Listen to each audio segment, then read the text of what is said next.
വളരെ പണ്ട് കാലം മുതൽക്കേ തന്നെ കുറച്ച് കൃഷിക്കാർ ആരാധിച്ചു പോയിരുന്ന ഒരു കുലദേവത. ഈ സംഭവം എന്ന് പറയുന്നത് മധ്യപ്രദേശിലെ ധാർ ഡിസ്ട്രിക്റ്റിലാണ്. ഈ കുലദേവത എന്ന് പറയുന്നത് അവരുടെ ഫാം ആനിമൽസ് അല്ലെങ്കിൽ കൃഷിക്കാർക്ക് ആവശ്യമുള്ള പശുക്കൾക്കും അതുപോലെ കൃഷി സ്ഥലത്തിനുള്ള സംരക്ഷണവും അവരുടെ കുഞ്ഞിക്കാല് മുതൽ കോഴിക്കാല് വരെയുള്ള ആഗ്രഹങ്ങളും അതുപോലെ തന്നെ അവരുടെ അസുഖങ്ങൾ മാറ്റുക, കുഞ്ഞുങ്ങളുടെ വയറ്റിളക്കം മാറ്റുക തുടങ്ങിയ എല്ലാ കാര്യങ്ങളും ചെയ്തുകൊണ്ടിരുന്ന ഒരു കുലദേവതയാണ് ഈ പറയുന്ന കക്ഷി എന്ന് പറയുന്നത്. എന്ത് സംഭവിച്ചു എന്ന് ചോദിച്ചു കഴിഞ്ഞാൽ കുറച്ച് ശാസ്ത്രജ്ഞർ ചെന്ന് അതാകെ കുളവാക്കി. ഈ സാധനം മറ്റൊരു കാര്യമാണ് എന്ന് കണ്ടെത്തി കൊടുത്തത് ഒരു കൂട്ടം സയൻറ്റിസ്റ്റുകളാണ്. അപ്പോൾ സയൻസ് പൊതുവെ വിശ്വാസങ്ങൾക്ക് ഒരു പാരയാണെന്നുള്ളത് അറിയാലോ. അപ്പോൾ ഇതിനകത്ത് എന്താണ് സംഭവം എന്ന് ചോദിച്ചു കഴിഞ്ഞാൽ അവർക്ക് ഇദ്ദേഹത്തിന് മാത്രമല്ല അവിടെ ചുറ്റുപാടുള്ള എല്ലാ കൃഷിക്കാരുടെ കയ്യിലും സ്റ്റോൺ ബോൾസ് ഉണ്ടെന്നാണ്. ഇവരെല്ലാം ഈ സ്റ്റോൺ ബോൾസിനെ ആരാധിക്കുന്ന അല്ലെങ്കിൽ കല്ലുകൊണ്ടുള്ള ഈ ഗോളാകൃതിയിലുള്ള വസ്തുക്കളെ ആരാധിക്കുന്ന ഒരു കൂട്ടം ആളുകളാണ്. അവർക്കൊക്കെ അവിടെ മുഴുവൻ ഈ ചുണ്ണാമ്പ് കല്ലും അതുപോലെ മണൽക്കല്ലെന്ന് പറയുന്നത് സാൻഡ് സ്റ്റോൺ എന്ന് പറയുന്ന സാധനമൊക്കെ ചുറ്റപ്പെട്ട സ്ഥലങ്ങളാണ്. അപ്പോൾ ഇവർക്ക് അവിടെ അവരുടെ കൃഷിയിടങ്ങളിൽ കുഴിക്കുമ്പോൾ കിട്ടുന്ന ഓരോരോ കാര്യങ്ങളുടെ ഇതിപ്പോൾ ഇദ്ദേഹത്തിന് ഇപ്പോൾ കിട്ടിയ ആളിന് കൈമാറി വന്നത് ഇദ്ദേഹത്തിൻ്റെ അച്ഛൻ്റെ കയ്യിൽ നിന്നാണ്. അപ്പോൾ വർഷങ്ങളായിട്ട് ആരാധിക്കുകയാണ്. ഒരു 50 വർഷമായിട്ട് അവിടെയുള്ള പല വ്യാധികളും മാറ്റിക്കൊടുക്കുന്ന ഒരു കുലദൈവമായിരുന്നു. അപ്പോൾ ബിർബൽ സാനി ഇൻസ്റ്റിറ്റ്യൂട്ട് ഓഫ് പെലിയോ സയൻസിൽ നിന്ന് കുറച്ച് സയൻറ്റിസ്റ്റുകൾ ഇദ്ദേഹം അത് എക്സാമിൻ ചെയ്യാൻ കൊടുത്തു എന്നുള്ളതാണ്. ഇതിനെക്കുറിച്ച് പഠിച്ചപ്പോൾ ഒരു 50ഓളം കിട്ടിയ സംഗതികളെക്കുറിച്ച് പഠിച്ചപ്പോൾ മനസ്സിലായത് ഇതൊരു ഡൈനസോറിൻ്റെ മുട്ടയാണ്. അപ്പോൾ വെറുതെ അവർ ചുമ്മാ ഡൈനസോറിൻ്റെ മുട്ടയാണെന്ന് പറയുകയല്ല ചെയ്തത്. അവർ പ്ലോസ് 1 എന്ന് പറഞ്ഞ ഒരു സയൻറ്റിഫിക് ജേർണലിൽ വളരെ വ്യക്തമായി അത് പബ്ലിഷ് ചെയ്തു എന്നുള്ളത് കൊണ്ട് നമുക്കതിൻ്റെ കൂടുതൽ ഡീറ്റെയിൽസ് അറിയാം എന്നുള്ളതാണ്. അപ്പോൾ ഇതിനെക്കുറിച്ച് നമ്മൾ ഇതിനു മുമ്പ് ഒരുപാട് പരിണാമത്തെക്കുറിച്ചിട്ടുള്ള കാര്യങ്ങളെക്കുറിച്ചിട്ട് സംസാരിച്ചിട്ടുള്ളതാണ്. ഡൈനസോറുകളെ കുറിച്ചിട്ടൊക്കെ സംസാരിച്ചിട്ടുണ്ട്. അപ്പോൾ അന്നും പലരും ചോദിച്ചിട്ടുള്ള ഒരു ചോദ്യമാണ്, നമ്മൾ ഇന്ത്യയിൽ ഏതെങ്കിലും ഡൈനസോറിനെ കണ്ടിട്ടുണ്ടോ? കാര്യം മറ്റേതൊക്കെ വിദേശ ഡൈനസോറുകളല്ലേ. അപ്പോൾ നമ്മുടെ സ്വന്തം ഡൈനസോറുകളുണ്ടോ? ഉണ്ട്, അത് ഞാൻ പറഞ്ഞിട്ടുണ്ട്. രാജസോറസിനെ പോലെയുള്ള ഡൈനസോറുകളെ നമ്മൾ കണ്ടെത്തിയിട്ടുണ്ട്. അതേ ഏരിയ അല്ലെങ്കിൽ നർമ്മദ വാലി എന്ന് നമ്മൾ ഇന്ന് അറിയപ്പെടുന്ന ലെമറ്റെ എന്ന് പറയുന്ന ഒരു ജോഗ്രഫിക്കൽ ആയിട്ടുള്ള ഒരു ഏരിയ ഉണ്ട്. ആ ഏരിയയിൽ അതിൻ്റെ കിഴക്കും പടിഞ്ഞാറുമായിട്ടാണ് നമുക്ക് പല ഫോസിലുകൾ കിട്ടിയിട്ടുള്ളത്. എങ്ങനത്തെ ഫോസിലുകളാണ് അത്? പലപ്പോഴും ഡൈനസോറുകളുടെ എല്ലുകളും അതുപോലെ തന്നെ ഫോസിലൈസ് ചെയ്ത മുട്ടകളും കിട്ടിയിട്ടുണ്ടെന്നുള്ളതാണ്. അപ്പോൾ വെറുതെ ഡൈനസോറിന്റെ മുട്ട കിട്ടി എന്ന് മാത്രമല്ല ഈ പഠനത്തിനകത്ത് പറയുന്നത്. അവർ ഇത് എക്സാമിൻ ചെയ്തപ്പോൾ മനസ്സിലാക്കിയത് ഇത് സോറോപോഡ്സിന്റെ മുട്ടകളാണെന്നുള്ളതാണ്. സോറോപോഡ് എന്ന് പറയുന്ന ഡൈനസോറുകളെ കുറിച്ചിട്ട് നിങ്ങൾ ഒരുപക്ഷെ കേട്ട് കാണും. നമ്മൾ ഇന്ന് ഡൈനസോറുകൾ എന്ന് പറയുമ്പോൾ മനസ്സിലേക്ക് വരുന്നത് ഈ കാർണിവോറസ് ആയിട്ടുള്ള ടീറക്സ് ഒക്കെ ആണെങ്കിലും അതിന്റെ കൂട്ടത്തിൽ തന്നെ മേഞ്ഞു നടക്കുന്ന വളരെ വലിപ്പം കൂടിയ തൂണുകൾ പോലെ കാലുള്ളത്, നമ്മൾ ആനയുടെ കാല് പോലെ തൂണുകൾ പോലെയുള്ള കാലുകളുള്ളത്, എന്നാൽ 5 വിരൽ പിൻകാലുകൾ 5 വിരലും മുൻകാലിൻ്റെ അതായത് കുളമ്പുകളല്ല വിരലുകൾ തന്നെ ആയിട്ടുള്ളതും തള്ളവിരലിൻ്റെ അവിടെ ക്ലോസും ഒക്കെ ആയിട്ടുള്ള വളരെ വലിപ്പം കൂടിയ നീളം കൂടിയ വാലുള്ള വളരെ നീളം കൂടിയ കഴുത്തുള്ള വളരെ ചെറിയ തലയുള്ള നമ്മൾ ജുറാസിക് പാർക്കിന്റെ ആദ്യത്തെ ഭാഗത്തൊക്കെ കാണുകയാണെങ്കിൽ 2 കാലിൽ പിൻകാലിൽ എണീറ്റ് നിന്ന് ഇല കടിച്ച് ഒരു മരത്തിന്റെ മുകളിലുള്ള ഇല കടിച്ചു പറിക്കുന്ന ഒരു ഡൈനസോറിനെ കാണാം. അതാണ് ഈ സോറോപോഡ്സ് എന്ന് പറഞ്ഞത്. അതിൽ തന്നെ ടൈറ്റനോസോർ എന്ന് പറയുന്ന മുട്ടയാണ് ഇവിടെ നിന്ന് കണ്ടെത്തിയത്. അപ്പോൾ ഇതിന് അവിടുന്ന് കിട്ടിയിട്ടുള്ള മൊത്തം മുട്ടകൾ വേറെ അവർ കളക്ട് ചെയ്ത് പഠിച്ചപ്പോൾ മനസ്സിലായത് മൊത്തം 256 50 എണ്ണമാണ് ഇപ്പോൾ പുതുതായിട്ട് കിട്ടിയത്. മൊത്തം 256 മുട്ടകൾ അവിടുന്ന് കിട്ടിയിട്ടുണ്ട്. അതിനെക്കുറിച്ചിട്ടെല്ലാം വളരെ ഡീറ്റെയിൽഡ് ആയിട്ട് പഠിച്ചു. ഇത് മാത്രമല്ല ഫ്രാഗ്മെന്റഡ് ആയിട്ടുള്ള എഗ്ഷെല്ലുണ്ട്, ചില പെത്തോളജിക്കൽ കണ്ടീഷനുള്ള ചില മുട്ടകളുണ്ടായിരുന്നു. അപ്പോൾ ഇതിനെയൊക്കെ വളരെ വിശദമായിട്ട് പഠിച്ചപ്പോൾ മനസ്സിലായത് ഒരു 6 ഊസ്പീഷീസിനകത്ത് വരുന്ന ഈ ഊസ്പീഷീസ് എന്നുള്ള വാക്ക് നിങ്ങൾ കേട്ടിട്ടില്ലെങ്കിൽ മനസ്സിലാക്കുക. ഊസ്പീഷീസ് എന്ന് പറഞ്ഞു കഴിഞ്ഞാൽ നമ്മളിപ്പോൾ ഡൈനസോറിന്റെ ഫോസിലുകളെ പഠിച്ചിട്ട് തരം തിരിച്ച് ഓരോ സ്പീഷീസ് ആയിട്ട് തിരിക്കുന്ന പോലെ മുട്ടകളെ പഠിക്കുന്ന ഒരു രീതിയാണ്. അപ്പോൾ ഈ 6 സ്പീഷീസിനകത്ത് വരുന്ന മുട്ടകളെയാണ് കണ്ടെത്തിയത്. അപ്പോൾ ഈ കണ്ടെത്തലിൽ നിന്ന് നമുക്ക് എന്തൊക്കെ കാര്യങ്ങളാണ് മനസ്സിലാക്കുന്നത്? കാര്യം ഈ ടൈറ്റനോസോറിന്റെ ഒക്കെ വലിയ ഫോസിലുകളൊക്കെ പ്രിസർവ് ചെയ്ത് കംപ്ലീറ്റ് ആയിട്ടുള്ള ഫോസിലുകളൊക്കെ കിട്ടാൻ വളരെ ബുദ്ധിമുട്ടാണ്. നിങ്ങൾ മനസ്സിലാക്കണം, ഇതിന്റെ ഒരു നീളവും വലിപ്പം എന്നൊക്കെ പറയുന്നത് 24 മീറ്റർ ഒക്കെയാണ്. ഈ സോറോപോഡിനകത്തുള്ള ഇപ്പം നമ്മൾ മനസ്സിലാക്കുന്നത് ഇപ്പം അതിൻ്റെ ഫോസിലുകളില്ല. ചില പഠനങ്ങൾ പറയുന്നത് ഏറ്റവും വലുതിന് ഏതാണ്ട് 56 മീറ്റർ വരെ വലിപ്പമുണ്ട്, 86 മെട്രിക് ടൺ വരെ ഭാരം വരുന്നതാണ്. ഇതിൻ്റെ ഒരു 35-36 ടൺ വരെ ഭാരമുള്ള വളരെ വലിയ ഡൈനസോറുകളാണ്.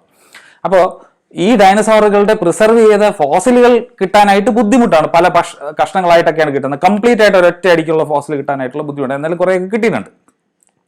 പക്ഷെ മുട്ടകളെ കുറിച്ച് പഠിക്കാൻ പറ്റും. അപ്പോൾ നിങ്ങൾ ആലോചിക്കും, ഇത്രയും വലിയൊരു സാധനത്തിന്റെ മുട്ടയുടെ ഒരു ക്ലച്ച് സൈസ് എത്രയായിരിക്കും? ക്ലച്ച് സൈസ് എന്ന് പറഞ്ഞാൽ എത്ര മുട്ടകൾ വരെ ഇടാനുള്ള ഒരു സാധ്യതയുണ്ട്, ആ മുട്ടയുടെ വലുപ്പം എത്രയാണ്, അതിന്റെ ഓവി ഡക്റ്റ് എങ്ങനെയാണ്, തുടങ്ങിയ പല കാര്യങ്ങളെ കുറിച്ചിട്ട് നമുക്ക് മുട്ടയിൽ നിന്ന് തന്നെ പഠിക്കാം. കാര്യം സീക്വൻഷ്യൽ ലേയിങ് ആണ് നടത്തുന്നത്.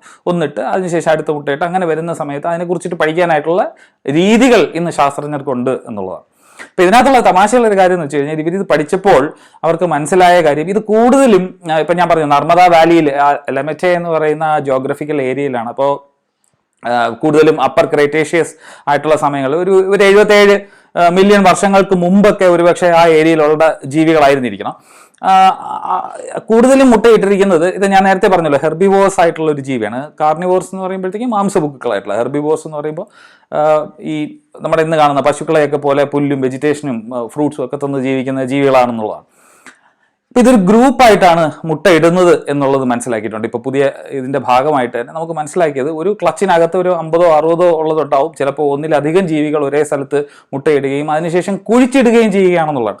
അപ്പൊ അവിടെ നമ്മൾ മനസ്സിലാക്കേണ്ടത് എന്താണ്, പേരന്റൽ കെയർ ഇല്ല. കാര്യം പല ജീവികളും മുട്ടയിട്ട് കഴിഞ്ഞാൽ അടയിരിക്കുകയോ സംരക്ഷിക്കുകയോ ചെയ്യുന്നത് കണ്ടിട്ടുണ്ട്. പക്ഷെ ഇത് അങ്ങനെയൊന്നുമില്ല. അവിടെ അതിനെ മറവ് ചെയ്തതിന് ശേഷം പോവുക എന്നുള്ള പരിപാടി ചെയ്യുന്ന ജീവികളാണെന്നറിയാം. കുറേയൊക്കെ ഈ കുളങ്ങളുടെയോ അതുപോലെ തടാകത്തിൻ്റെയോ ഒക്കെ കരയിലാണെന്നുണ്ടെങ്കിൽ കുറച്ചൊക്കെ അകത്തേക്ക് ഇൻലാൻഡിലേക്ക് മാറിയിട്ടിട്ടുള്ള മുട്ടകളുണ്ട്. ഇതിൽ കൂടെ തന്നെ നമുക്ക് വേറെ എന്തെല്ലാം കാര്യങ്ങളാണ് മനസ്സിലായെന്ന് വെച്ചാൽ അതിൻ്റെ എഗ് ഷെല്ലിൻ്റെ സ്വഭാവത്തിനെ കുറിച്ചിട്ട്, അതിൻ്റെ വലിപ്പത്തിനെ കുറിച്ചിട്ട്, ഇതിൻ്റെ ബിഹേവിയറൽ പാറ്റേണിനെ കുറിച്ചിട്ടൊക്കെ മനസ്സിലാക്കാനായിട്ട് ഇതുപോലെയുള്ള ഈ ഊഓളജി എന്നാണ് പറയുന്നത്, മുട്ടകളെ കുറിച്ചിട്ടുള്ള ഫോസിലൈസ്ഡ് എഗ്സിനെ കുറിച്ചിട്ടുള്ള പഠനങ്ങളിൽ നിന്ന് നമുക്ക് വ്യക്തമാവുന്നത് എന്നുള്ളതാണ്. അപ്പൊ ഇതിനകത്തുള്ള ഒരു തമാശ ആലോചിച്ച് നോക്കൂ. അവര് എന്താണെന്ന് അറിയാതെ നമുക്ക് എന്ത് കിട്ടിയാലും ആരാധിക്കുക എന്നുള്ളതാണ്. നമുക്ക് അറിയില്ലാത്ത കാര്യങ്ങളാണ് നമ്മൾ എപ്പോഴും ആരാധിക്കുന്നത്. അറിയാവുന്ന കാര്യത്തിനെ ആരാധിക്കേണ്ട കാര്യമില്ലല്ലോ. കാര്യം ഇല്ലെങ്കിൽ ഒരാൾക്ക് തന്നെ ആരാധിക്കേണ്ട കാര്യങ്ങൾ എപ്പോഴാണ് വരുന്നത്, അയാൾക്ക് എന്തോ നമുക്കറിയാത്ത കാര്യങ്ങളുണ്ട് എന്ന് വിചാരിക്കുമ്പോഴാണ് ഒരാൾ ആരാധിക്കേണ്ടി വരുന്നത്. അപ്പൊ ഇവർക്ക് കിട്ടി ഇത് വളരെ സ്ട്രെയിഞ്ച് ആയിട്ട് തോന്നി. ബാക്കി ആ ടെറൈൻ, അതായത് ഞാൻ പറഞ്ഞല്ലോ ലൈം സ്റ്റോണും അതുപോലെ സാൻഡ് സ്റ്റോണും ഒക്കെ ഉള്ള ഏരിയയാണ്. അതിൽ നിന്ന് വളരെ വ്യത്യസ്തമായി കണ്ട ഈ പറഞ്ഞതുപോലെയുള്ള ഒരു ഉണ്ടക്കല്ല് പോലത്തെ ഒരു സാധനം തീർച്ചയായിട്ടും അതിന് എന്തെങ്കിലും ദൈവിക ശക്തി കാണും എന്ന് വിചാരിച്ചിട്ടായിരിക്കും ഇവർ ആരാധിച്ചത്. ഇങ്ങനെ ആരാധിക്കുമ്പോൾ നോക്കി അവരുടെ ഇതുവരെയുള്ള ഈ 50 വർഷം 60 വർഷമായിട്ട് ഇത് കിട്ടിയെന്ന് പറയുന്നു. ഈ കിട്ടിയിട്ടുള്ള എല്ലാ സമയത്തും അവരുടെ എല്ലാ കാര്യങ്ങളും തീർച്ചയായിട്ടും എല്ലാ കാര്യങ്ങളും നടത്തി കൊടുത്തത് കൊണ്ടാണ് ഈ പറയുന്ന മുട്ടയോട് ഇവർക്ക് ഒരു പ്രത്യേക താല്പര്യം തോന്നുന്നത്, ഇത്രയും കാലം കൊണ്ടു നടക്കുകയും ചെയ്തതെന്നുള്ളതാണ്. അപ്പോൾ ഇങ്ങനെയാണ് എല്ലാ വിശ്വാസങ്ങളും വർക്ക് ചെയ്യുന്നത്. നമ്മൾ തന്നെ കാണുന്ന ഒരു കാര്യമാണ്. ഇപ്പോൾ ഏതെങ്കിലും ഒരു ആൽമരത്തിന്റെ താഴെ മുളച്ചു വരുന്ന ഒരു പ്രത്യേക ഫോർമേഷൻ ആണെന്നുണ്ടെങ്കിൽ നമ്മുടെ പാറ്റേൺ സീക്കിങ് അത് എന്തോ ആയിട്ടോ ബന്ധപ്പെടുത്തിയിട്ട് ഇതൊരു നാഗരായിരിക്കും എന്ന് പറഞ്ഞിട്ട് അവിടെ പൂജ നടത്തുക. അല്ലെങ്കിൽ ഇതുപോലെയുള്ള കാര്യങ്ങളാണ്. ഇങ്ങനെ പ്രകൃതിയിൽ കാണുന്ന പല കാര്യങ്ങളെയും എടുത്തു വെച്ച് ആരാധിക്കുക. സ്ട്രെയിഞ്ച് ആയിട്ട് മനസ്സിലാവാത്ത കാര്യങ്ങളെയാണ് ആരാധിക്കുന്നത്. ഇവിടെ ഇപ്പോഴാണ് അവർക്ക് മനസ്സിലായത് ഒരു ഡൈനോസോറിന്റെ മുട്ടയാണ്. ഇത് എന്തെങ്കിലും വ്യത്യാസം ഉണ്ടാക്കുമോ എന്ന് ചോദിച്ചു കഴിഞ്ഞാൽ സംഭവിക്കാൻ പോകുന്ന ഒരു കാര്യം കൂടെ ഞാൻ പറഞ്ഞുതരാം. നമ്മുടെ നാട്ടിൽ കാണുന്ന ഒരു കാര്യമാണ് കൂടോത്രം. അത് കോഴിയുടെ മുട്ടയിലാണ്. കോഴി എന്ന് പറയുന്നത് അല്ലെങ്കിൽ പക്ഷികൾ എന്ന് പറയുന്നത് ഇന്ന് ജീവിച്ചിരിക്കുന്ന ഏവിയൻ ഡൈനോസോർ ആണ് എന്ന് വേണമെന്നുണ്ടെങ്കിൽ പറയാം. ഇതിനകത്താണ് കൂടോത്രം ചെയ്ത് കൊടുക്കുന്നതായിട്ട് നമ്മൾ കാണുന്നത്. വല്ലതൊക്കെ എഴുതിയിട്ട് കൊടുക്കുകയും കാര്യങ്ങളൊക്കെ ചെയ്യുന്നത്. ഇനി ഇവിടെ സംഭവിക്കുമ്പോൾ ആളുകൾ ചിന്തിക്കുന്നത് ഇത് ഡൈനോസോറിന്റെ മുട്ടയായിട്ട് തിരിച്ചറിഞ്ഞു, അതുകൊണ്ട് ഇതിനെ ആരാധന നിർത്താമെന്നല്ല. നമ്മുടെ നാട്ടിലുള്ള ആൾ ചിന്തിക്കുന്നത് ഒരു ഡൈനസോറിന്റെ മുട്ട കിട്ടിയിരുന്നെങ്കിൽ നാഗമാണിക്യവും അതുപോലെയൊക്കെ മറ്റൊരു തട്ടിപ്പായിട്ട് മാറാൻ സാധ്യതയുണ്ട്. കാര്യം ഡൈനസോറിന്റെ മുട്ടയോട് പ്രാർത്ഥിച്ചപ്പോൾ അവർക്ക് ഒരുപാട് ഐശ്വര്യം വന്നു എന്ന രീതിയിലായിരിക്കും ആളുകൾ എടുക്കുന്നത്. അപ്പോൾ എന്തുകൊണ്ടാണ് ഇവർ ആരാധിച്ച് തുടങ്ങാനുള്ള ഒരു കാരണം അവർക്ക് മനസ്സിലാവാത്ത സ്ട്രെയിഞ്ച് ആയിട്ടുള്ള ഒരു ഡൈനസോറിന്റെ മുട്ട ആയതുകൊണ്ടാണ്. ഇപ്പോൾ അവർക്ക് മനസ്സിലായി. ഒരുപക്ഷെ ആ പുതിയ ജനറേഷൻ ആളുകൾക്കെങ്കിലും അവിടെയുള്ള കാര്യം മനസ്സിലായി കാണും, അല്ലെങ്കിൽ ഇവിടെ ഇങ്ങനെയുള്ള ജീവികൾ ജീവിച്ചിരുന്നു എന്നുള്ള കാര്യത്തെക്കുറിച്ച് മനസ്സിലായി കാണും. അപ്പോൾ ഇതുപോലെയുള്ള കൂടുതൽ ഡിസ്കവറീസ് വരുമ്പോൾ, പ്രത്യേകിച്ച് ഈ പ്ലെയിനൊക്കെ ഒരുപാട് എക്സ്പ്ലോർ ചെയ്യേണ്ട സ്ഥലമാണ്. ആ നർമ്മദ വാലിയും പ്രത്യേകിച്ച് അതിൻ്റെ കിഴക്കൻ പടിഞ്ഞാറൻ മേഖലകളിൽ. കാര്യം സൂപ്പർ കോണ്ടിനെന്റ് ആയിട്ടുള്ള പാൻജിയയിൽ നിന്ന് വിട്ടുവന്ന ഭാഗവും അതിനുശേഷം ഈ കടലിൽ റിസീഡ് ചെയ്ത കാര്യം അവിടെ നിന്ന് നമുക്ക് ഇതിനു മുമ്പ് ഒരുപാട് ഫോസിലുകൾ കിട്ടിയിട്ടുണ്ട്. പാമ്പുകളുടെ, ടേർട്ടിലിൻ്റെ, അതായത് കടലിലുള്ള ടേർട്ടിലിൻ്റെ, അങ്ങനെ പല ജീവികളുടെയും കിട്ടിയിട്ടുണ്ട്. അപ്പോൾ ഇതിനെക്കുറിച്ചിട്ടൊക്കെ പഠിക്കാൻ ജിയോളജിക്കലി തന്നെ മനസ്സിലാക്കാൻ വളരെ ഇമ്പോർട്ടൻ്റ് ആയിട്ടുള്ള ഒരു മേഖലയും കൂടിയാണ് ഇതെന്നുള്ളത്. അപ്പോൾ ഇത് രസകരമായ ഒരു ന്യൂസ് കണ്ടപ്പോൾ ഇതിനെക്കുറിച്ചിട്ട് നിങ്ങളുടെ അടുത്ത് പറഞ്ഞു തോന്നുന്നത്. ഞാൻ എന്തായാലും തീർച്ചയായിട്ടും ആ പേപ്പറിൻ്റെ ലിങ്ക് താഴെയിട്ടുണ്ടാവും പ്ലോസ്മെൻ്റ്. അത് നിങ്ങൾ ആ ഏരിയ, അതിൻ്റെ സ്ട്രക്ചർ കാര്യങ്ങളൊക്കെ നോക്കൂ. ആ ലാൻഡിൻ്റെ എവിടെയൊക്കെയാണ് ആ എഗ്ഗ് ലേ ചെയ്തിരിക്കുന്നതെന്നൊക്കെ അതിൻ്റെ അകത്ത് വളരെ വ്യക്തമായിട്ട് കാണിച്ചിട്ടുണ്ട്. അപ്പോൾ ഇത്രയും പറയുന്നുണ്ടായിരുന്നുള്ളൂ. മറ്റൊരു വിഷയമായിട്ട് കാണാം. ബൈ.